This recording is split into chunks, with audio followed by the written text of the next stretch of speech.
All right, I'd like to welcome you to Inside Trans-Am. And for our first guest, we have Cameron Lawrence, two-time Trans-Am 2 champion. Cameron, before we even say hi, congratulations, 24 Hours of Daytona. Thank you. Yeah, it's pretty crazy. Thanks for having me. Yeah, you were working there with a friend of mine, Kuno. I've known him for years now. Great driver. Yeah, he was awesome. He Yeah. was a big help during that race. So. All right, let's get right to it. Trans-Am, you're two-time TA2 champion. The first thing that pops into my head was you won your first championship driving that other manufacturer.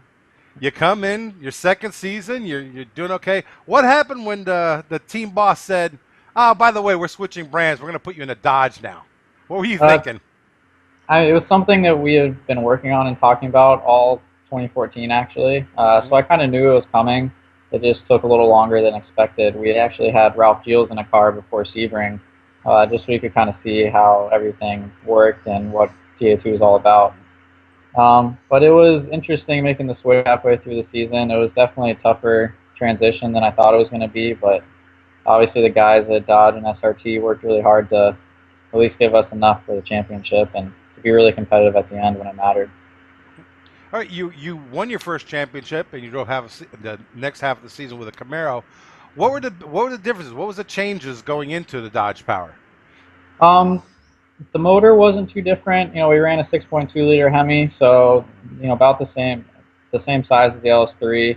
Similar power. Trans Am did a good job with the restrictors and keeping it really about the same. We even ran the same RPM. Hmm. So really not too much different there, but the difference with the body was probably the biggest thing, and mounting it right so that we had the right ride heights for the splitter and the frame and the chassis, and just the aero, a little bit different front end aero. The wing really helps us a lot. We can definitely get more rear aero and downforce than what we can get with the front. So it's just fine tuning kind of the balance that we got with the new car.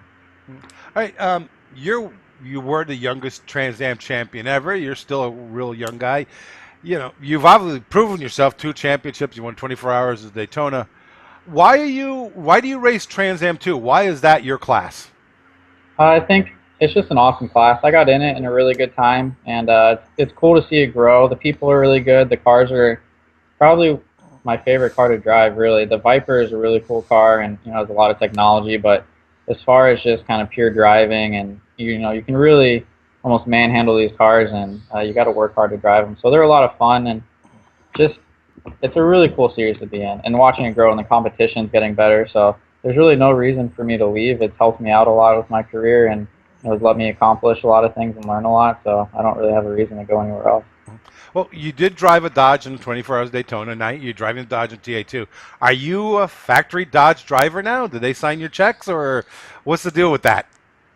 No, I guess we're kind of factory supported. Hmm. There's not really a factory program anymore. No real factory drivers, but we definitely have support from the factory and engineering. So it's been cool to work with them, and it's almost, I mean, it's as close as you can get to factory driver without actually having that title. So it's been cool to work with all the engineers and get to go to Chrysler and Dodge and see the headquarters and see where they kind of work on everything. But not exactly a factory driver, but I do get a company car, so that's pretty cool. Oh, that's a sweet gig.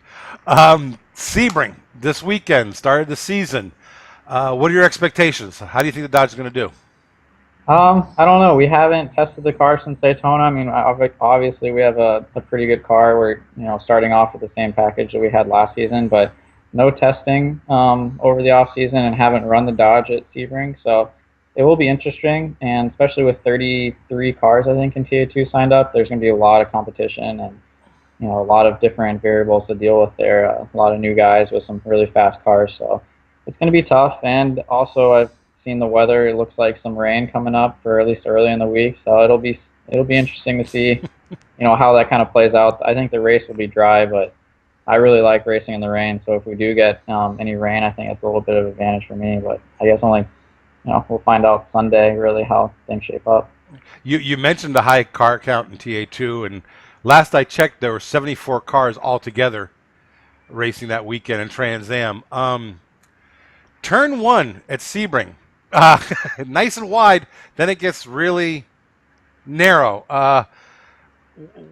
do you think ahead, like you got to really be careful in that first corner when that green flag drops, or are you just going to go for it, or what's the plan of action? You have to be thinking about that. Yeah, it depends on where we qualify. Hmm. Obviously, we want to qualify as up front as possible so we can kind of stay out of the mess. And Hmm. I've been lucky enough the last 2 years to qualify pole and get to run a pretty clean race up front.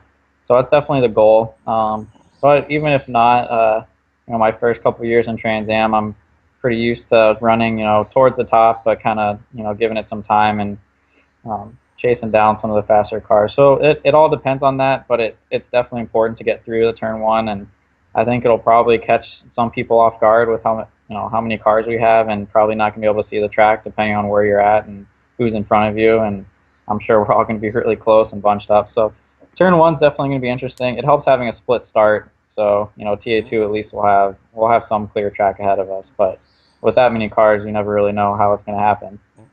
All right, with aside from the large amount of cars contestants there, what else is special about Sebring that maybe might be different than other tracks? What gets into your mind? What do you think about? Okay, Sebring, we have to do this as opposed to, let's say, Road America or Mid Ohio or places like that. Sebring is really tough, with it being such an old track and the bumps. So it's really getting the car to handle over the bumps. Hmm. And you can really wear the rear tires pretty much at Sebring with some of the slower corners and some tighter corners, and being so long, 17 corners on that track. It can be tough on tires, especially a TA2 car when we slide around a lot. We've got low speed, high speed corners, so there's a pretty wide mix of things you have to tune for there. So it's tough, but definitely the bumps are probably the biggest thing, and make sure that you have a car that's not too hard on tires, so you have a little bit of something at the end. All right, Cameron, I want to thank you again. We'll be rooting for you out there. We'll be watching you, definitely. Anybody you'd like to thank? You got to keep those sponsors happy. Yeah, definitely Mike Miller, Miller Racing, Of course. and Dodge and SRT for working hard to get us, the package that we have now and get us ready for the season. And the crew. The crew's been working really hard this off season, just making sure everything is top notch. And the Miller guys always give me a really good car that's let me to finish up front and be super consistent all the last couple of years. All right, thanks again. We've been talking with Cameron Lawrence, two-time Trans-Am 2 champion. See you this weekend at Sebring.